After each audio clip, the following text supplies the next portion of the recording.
Chapter 10, I think you're going to like it. All right, just to recap chapter 9, Fritz is back, but they find out that their house has been bugged, so there's microphones all throughout the house, and the Stasi have been listening to everything they say, which is probably how they found out about Peter trying to escape. Excuse me. Fritz reveals that while he was in custody of the Stasi, they showed him a giant file that they've been keeping about him and a file that they have about Goethe as well. So basically keeping track of everything they've done in their whole life that shows they're not loyal to East Germany. And they have these files all because they're Aldous' children, no other reason. Okay, chapter 10, we have a lot of thinking prompts, and that's because we're going to have a parlay discussion after this, and I want you to really be thinking deeply about this reading and what the main themes the author is trying to convey are. So we're going to be talking about individuality versus community. So I'm basically asking you, is it better to be an individual, that you just think for yourself and you be yourself and you be different than other people? Or is it better to be like everybody else, to blend in and to be a person who is part of the community? So I know that there's ways to be in between those two things. There's a way to be yourself and still be part of a community. But think of this in terms of East Germany during the Cold War and like someone like Goethe. So start thinking a little bit about how you feel. Is it better to be an individual or better to be part of the group? Okay. To my surprise, Anna was at school that day, but her eyes were red and she made a point of keeping herself apart from everyone.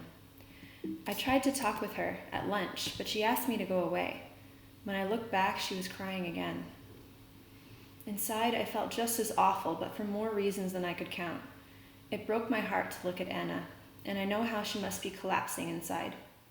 The other kids whispered about her until I threatened them.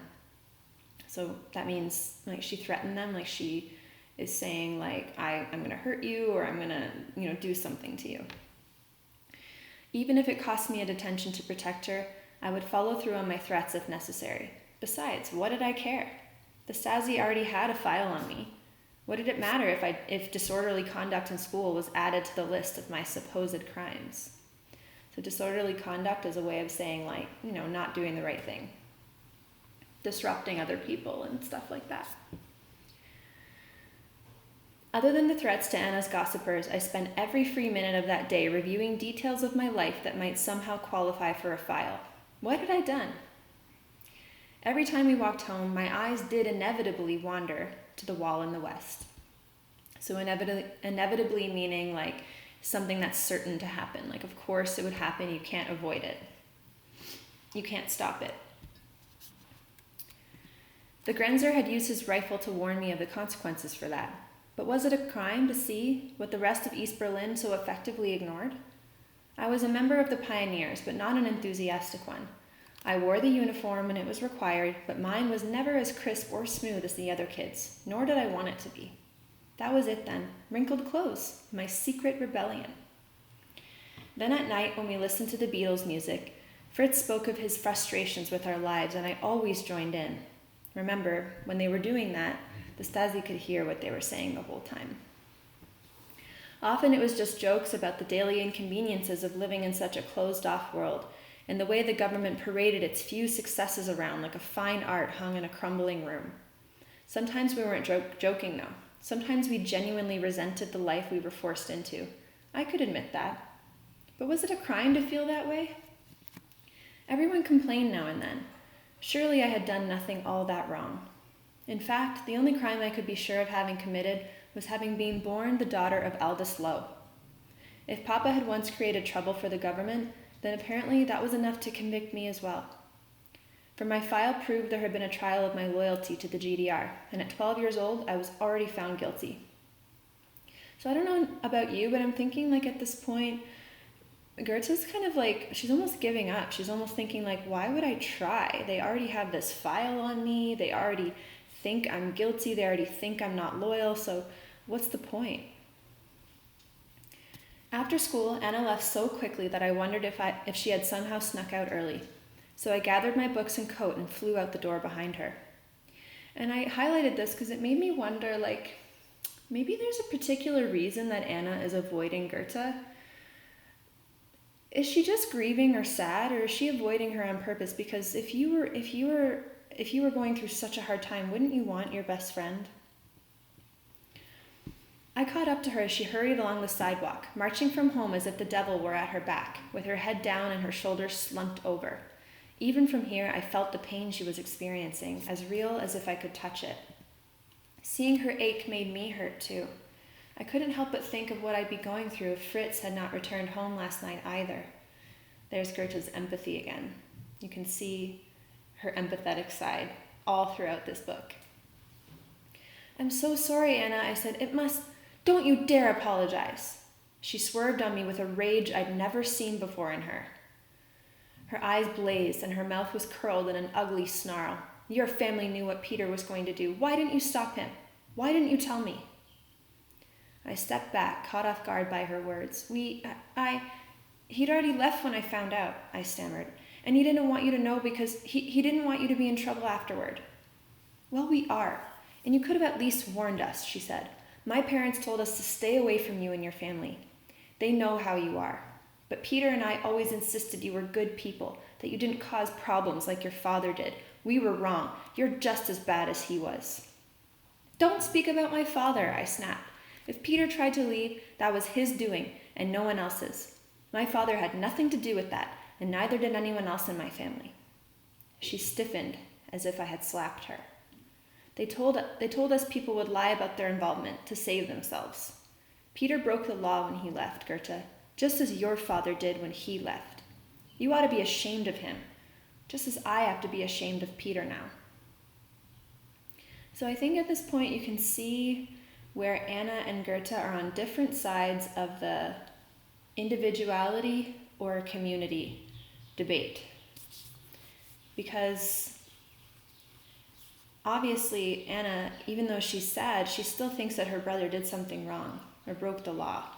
Oops.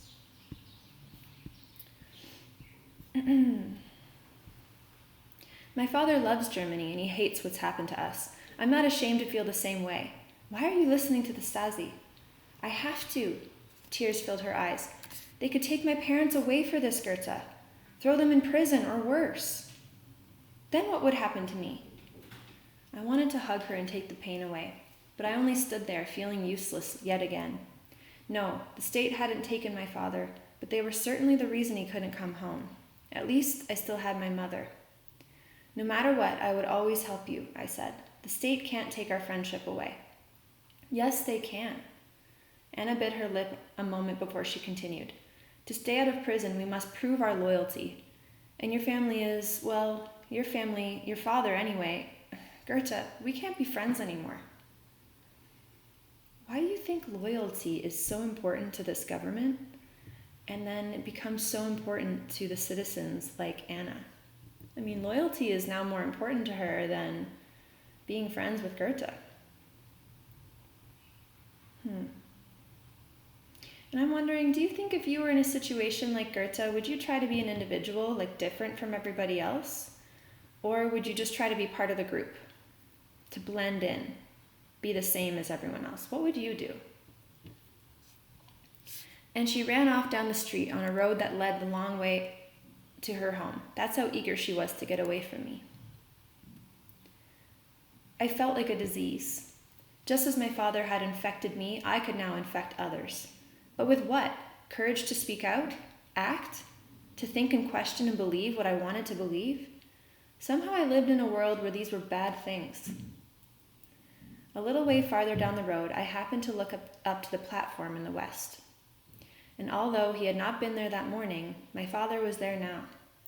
He stood up straight, as if he had been waiting for a while, knowing I would eventually pass by. When he saw he had my attention, he started into his dance again, and went back into the motions of shoveling.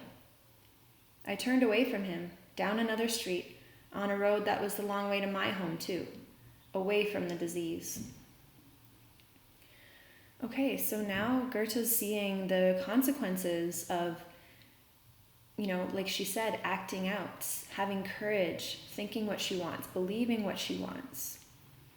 And she said, somehow I live in a world where these are bad things. She said, I felt like a disease.